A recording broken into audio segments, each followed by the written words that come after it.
Hi there, my name is Patrick McIntosh, and I'd like to talk to you for the next couple minutes. Thank you for joining us about website advertising for schools, how it can generate money for your school.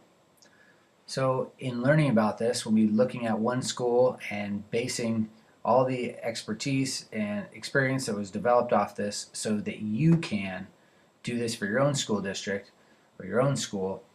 And so get your paper, pencil ready, and jot down some notes. And at the end, we'll show you how you can get a hold of us if you need help putting this together. Relatively simple, but and really profitable. So hold on tight. Let's do this. The idea is coming from we need to form community partnerships with advertising opportunities for local businesses so you can make money for your school because the fluctuations in school funding don't always fluctuate up, and we need some certainty and we need more money for our students. So we're going to look at the Sly Park website. Sly Park is in Pollock Pines, takes a lot of students for 6th grade science camp. It's a science school, and here's an opportunity for a local business, in this case Sugar Bowl Ski Resort in Truckee, that on Donner Summit, to be getting exposure from their website. By the way, if you're a skier, go to Sugar Bowl. They're awesome. They're one of the first people to really see this and get excited about partnering with schools. And also tell them that Sly Park sent you. You might get a great deal. But here's an opportunity to see other businesses. Could be on the bottom right here, sort of embellished and rather large, but there's opportunities all over a school website to get exposure. Also inside a school. It's not new. Things have been happening on the outfield fence and at the scoreboard with exposure for local businesses. And it's important to think of things as impressions. So I'm going to talk to you for a moment about impressions and what that would mean when talking to these local businesses. So here's some impressions that could be happening on, in this case, the climbing wall, but there are other places inside a school that are high traffic areas, and in this case, highly photographed, which catapults the impressions because these photographs get shared on social media. So the background of this, how did this get put together? The transformational leadership really comes from Coach John Fleischman, who mentored me in putting this together. He is the assistant superintendent of technology services for Sac County Schools. And so that got coupled with my own research and advertising on websites, and then some hustle and then action, getting this put together. There is a little bit of work getting this put together on the front side, but it gets paid on the back side, which is really exciting, with in the form of passive income coming in ad revenue.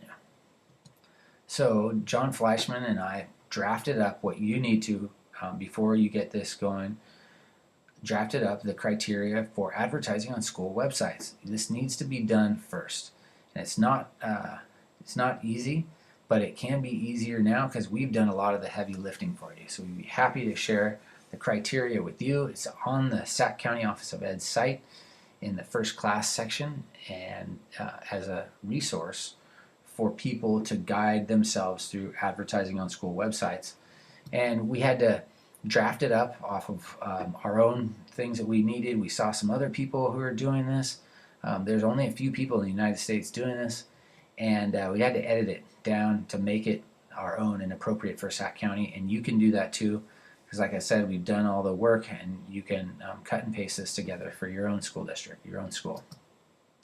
Really nice guy, really knows his stuff, really connected with the web, and also interconnected in getting this passed through all the powers that be in Sac County.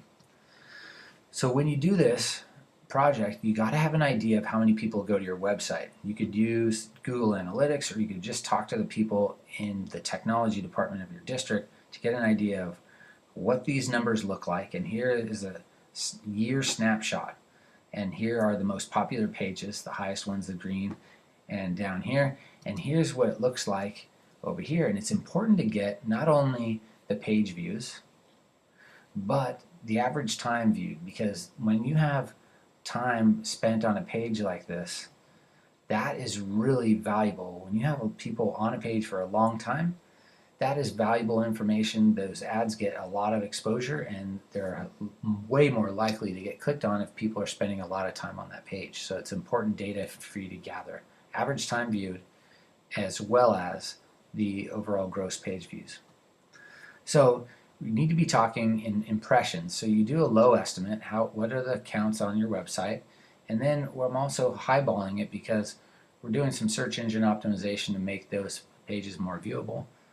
You also have dining hall wall, climbing wall. Estimate how many views would something get on a brick and mortar spot inside the school, and you have a low number, a low estimate, and a high estimate. So you can create a window to look through and have a local business get a good idea of their return on the investment in advertising at your school. So the transformational leadership and the learning coming from this, Vince Colicci, general manager of Code and Theory in San Francisco, they handle brands like Coke and Pepsi and the NBA, and he helped me understand how much these numbers on a website are worth to a business who would advertise there.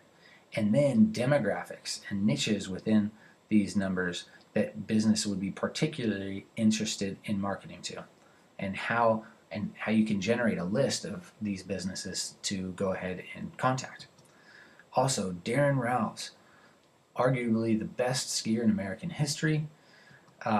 He runs his own downhill ski race series in the Lake Tahoe area, and he handles all the partnerships with the brands. He was able to talk with me about what brands are looking for, how to speak their language, how do you develop an opportunity for them, what they're looking for, and giving them something of value. Also, Mel Rapt and Honda were behind a lot of the information on how you can partner with a car company and what they would be looking for and what kind of demographics are they looking for, and how to court businesses who are looking for the people that you have at your school. Also, we have Greg Bauer, Bauer 360 and Rackin Road, owner of a number of small businesses in Sacramento, gave me information on how to over-deliver with your product and be able to really provide services above what you charge for in promotions and exposure for a local brand to keep people super happy and really talking word of mouth just positively about your project, and things begin to develop a flow. So also you need to develop packages for people to choose from. So when people call up or ask you, oh, how much is it to advertise with you, be able to give people a few options from which to choose from. So you can tell it's typical to have like a gold, silver, and a bronze package, and there's a lot of services in the gold package, and you have some pricing there for them, silver and bronze. Keeping it simple, and the numbers are based on the appraisals you've done with the traffic numbers, and giving people underpay, having them underpay, and then over delivering with the services you provide. So if you're going to look at a site, for example, the Sly Park website, there's spots available. There's places in the margins that are viewable and can be tastefully placed, and businesses that have missions and visions that are in line with your schools are great ones to partner with. And they can be put there, not only can they be tasteful on a level for people to see, but you can also provide a list of people to go to who are supporting your school and who provide a quality product or service. So that advertising criteria is important to get in place first. And like I said, we've done the heavy lifting for people in the Sacramento area that can cut and paste one together that can be appropriate for their own school site. We can help you create that.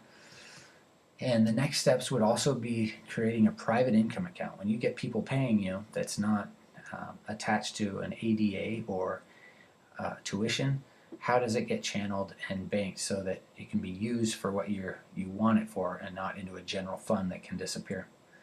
You can get it sent right to your PTO or PTA organization, your nonprofit attached to the school. It's important to have sustainability for this project. It takes a little bit of work on the front side, but for maintaining it, it's a unique adjunct duty that a teacher can be in charge of, and they can be compensated. So a stipend can pay. Typically, an ad agency pays for their time by 10% commission on what comes in that pays for the ad. And a teacher can do this and be able to really take it seriously, have create the time to be able to maintain these things, and be able to be incentivized to create more partnerships. So in putting this together, it is, as you can imagine, slightly more involved than what I've just shared with you over the past few minutes. And this is a way you can get a hold of me. I'd be happy to help you. We're setting up just a way that people can really take advantage of this because it's a new time. It's a new era, and this is just starting in 2013, the summer of 2013, on school websites. And so I'd be happy to help you through this. And we just wish you a fantastic year, and you have all the money you need for your students at your school. Thank you so much.